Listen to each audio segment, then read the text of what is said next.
So Yay! this is Smash Attack. This is our half-hour quick shot podcast. Actually, we're probably gonna smash this together with the weekly.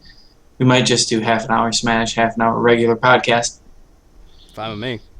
Fine with me. Anyway, so yes, everyone is aware that Super Smash Bros.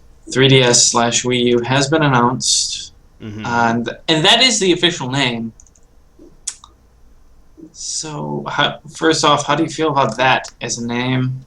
Wait, what is it again? It's Super Smash Bros. For Wii U, Super Smash Bros. For 3DS.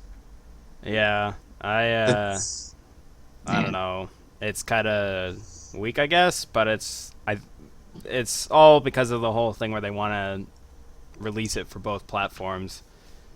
Yeah, and I can understand that. It's just I would wanted them to come up with a better name. Yeah, definitely. But whatever. I mean, if the name so far the name's the only thing I have to complain about, so whatever. And that might even change along the line. Right. So, but so far we have a confirmed lineup of 12 fighters. We have Fox, Link. Pit does make a return, which I'm not surprised at. Right. Pikachu, Samus, Donkey Kong, Bowser. And they've been in it from the beginning, so yes. Well, Kirby. Yep. Bowser hasn't been in it from the beginning. Yeah, I was just thinking about that, yeah. Bowser and Pit are the only two to be a confirmed returner. Oh, of course, Mario. Right. Everyone else has been a part of the original 8. Donkey Kong. Yeah, Donkey Kong, Pikachu, Samus, Mario, Link, Fox, and Kirby. The only 2 of the original 8 were missing. Well, no, I'm sorry, that's more than that. We're missing Jigglypuff, Captain Falcon, Luigi, and Ness. So it's the original 10. I'm sorry. Okay. So those 4 haven't been confirmed, although there's no reason why they wouldn't be back. Right. And then, of course, we have next veteran would be Bowser coming in from GameCube. Yep. And then Pit from the most recent Brawl. And now the 3 new, Villager, Mega Man, Wii Fit Trainer. I have my list, but for you, what are the 3? Rank them as to how fucking excited you are to have them in the game. Rank them now. Villager, I'm gonna go with number 3, because I mean he's a Nintendo exclusive, so it's obvious. And same thing with Wii Fit Trainer. Wii Fit Trainer, I just found kind of really hilarious, so I put her as number 2. But not that I was ever part of that group that was like, yeah, have Mega Man, but like I'm actually really excited for Mega Man, mostly because the animation style that they did with him and everything is like awesome. It's definitely the perfect classic Mega Man games from the NES. Have you seen the comparisons? They did it almost. Well, they did do it exactly as though it were an original Mega Man game being released on Wii U with modern graphics. Yep. All of his animations are identical, and it's fantastic. Yeah. The amount of just pure fan service that they're putting into Mega Man is great. Yeah. It's perfect. And I don't know, for me, Mega Man, the outcry was so big from Brawl. Oh yeah, definitely. To have Mega Man in there, that there's no way they weren't going to at least try their damnedest to have him in there. And I'm glad to see him in there. Now, everyone can stop ganging up on me when I play as fucking Rob.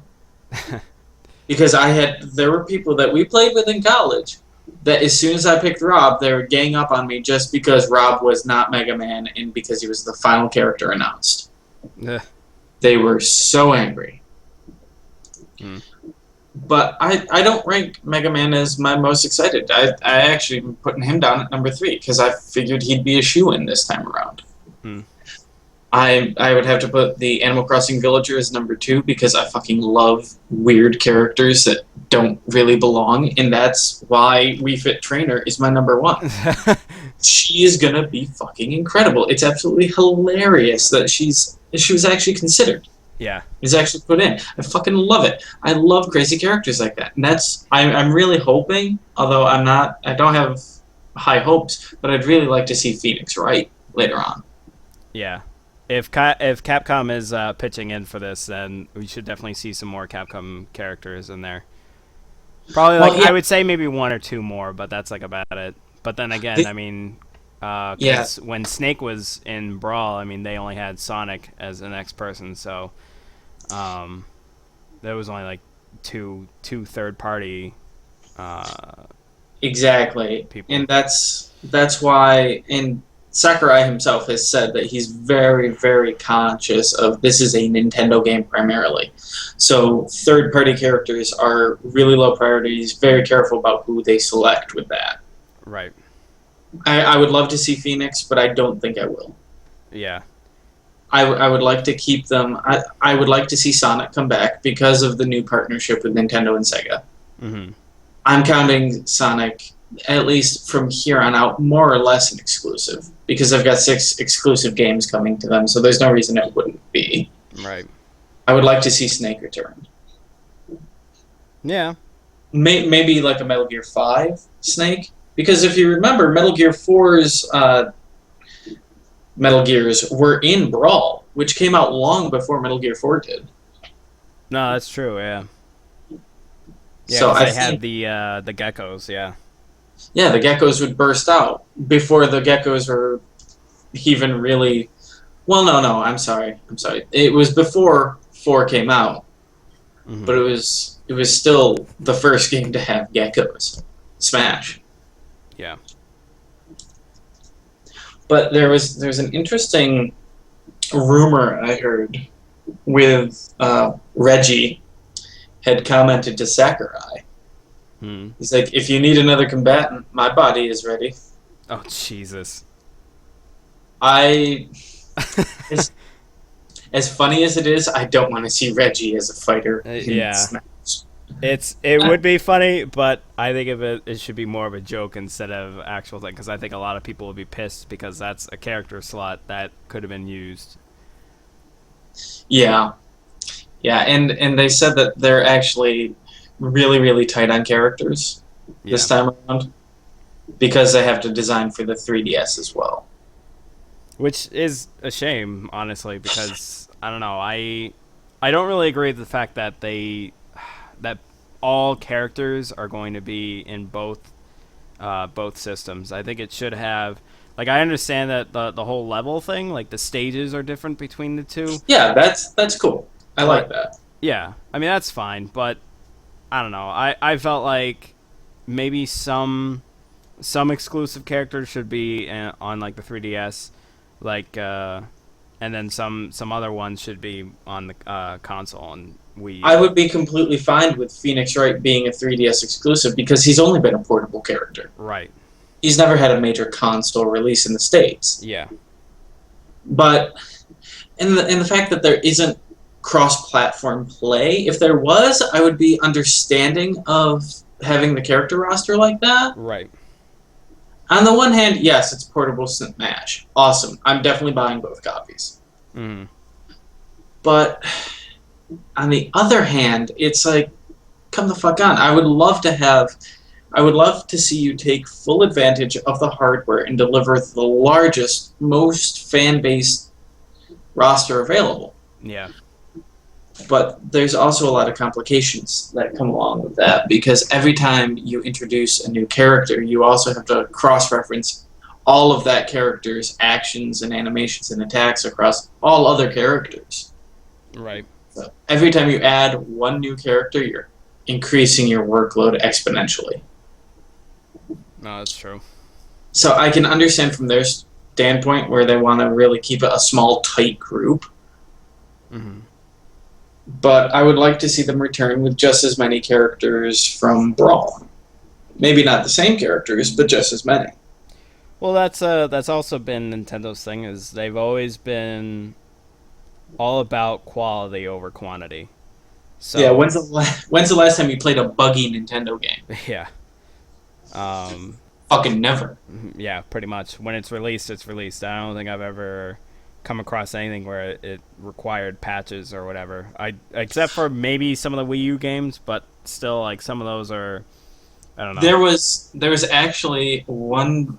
This is pre-internet. One of the original Pokemon games needed to be patched. Like there was a huge glitch in it. But this is pre-internet and on the original Game Boy. And this is a brilliant part. They patched it. Hmm. What they did is, I think it was with the next iteration. I think it was yellow because it was still compatible with it. If you connected to someone with the other version, behind the scenes, as it was doing the handshaking and communicating through the link cable, it would patch your game. Huh. Yeah, so they did a full offline patch. It was pretty amazing. How? But like, what was the bug though? I don't remember. It was something with corrupting save files, I believe. I'm not sure. But it was a pretty big patch that needed to be pushed out. Yeah. I mean, look it up. I don't remember the exact details, but I remember reading about that. But that's the only bug that I can think of. Interesting. But I would be completely okay. So the other question stands, because you do have Fox, Falco, Wolf. You have Link and Toon Link. You have Ganon and Falcon, or Ganon and Captain Falcon. Right. All basically clone characters. Would you be all right with them just being straight up reskins? No, I think a lot of people are kind of fed up with that. Like I don't know. I feel like No, what I mean is like an alternate costume. So you would pick Fox, but you can flip through all of his colors, but then he'll flip to Falco later on, like what they did with Classic Wario versus Game & Wario in Brawl. Okay. So it's one character slot, but it's kind of the other characters as well. Yeah, I mean, I don't know. It can kind of save on... It can kind of expand or broaden like how many characters you can have, but I think a lot of people would be upset the fact that it is literally just a reskin. Like, because I remember so many people being pissed off, you know, saying like, "Oh, this person's like a clone, whatever." But I think if it's like a reskin, people might be more pissed off. But I don't know. I don't think so, because if you look at the Fox, Falco, Wolf scenario, fucking the whole competitive scene, Fox only, Final Destination, blah, blah, blah, blah, blah. No items, yeah. Yeah, I think they would be upset, but I think your casual player, I would be ecstatic if they took it that way. And I'd like to think of my main character from Brawl as being Link, actually Toon Link. But I would also be completely alright if they took Link and Toon Link and smashed them together like that. Mm-hmm. Where it's just an alternate costume. That way you can open it up to have all these other characters. Right. As long as you change the name as well. I mean, it's just a labeling issue, right? It's just another thing, just slight art assets that you have to do. And yes, you have to get the announcer to record the new name. But I'd be completely okay with that, as long as I can still see my favorite character out there. I think it's a good compromise, but of course, that's because it's my idea. So. Well, that's the other thing, too, is like, I remember there were little subtle things between Link and Toon Link that they did differently. Like, I don't know, like items, like item-wise and things like that. Yeah. Like, they function differently. So I don't know if they would keep it the same for, you know. So something like that, I would be okay with them just making them statistically identical. Now, when you talk about Captain Falcon versus Ganondorf, I don't want them to smash those two together. Yeah. As long as they still exist within the same franchise and they have a very similar moveset, go ahead, smash them together. Yeah. Of course, I'm primarily talking about Fox, Falco, and fucking Wolf, because those three are the bane of my existence. I hate those characters so much in Smash because of the whole competitive stigma around them. I was never a competitive player. No, I wasn't either. And a lot of the people we hung out with in college they thought they were the competitive players. Yeah. But, they fucking put items in the game for fun, you assholes. Put them on low.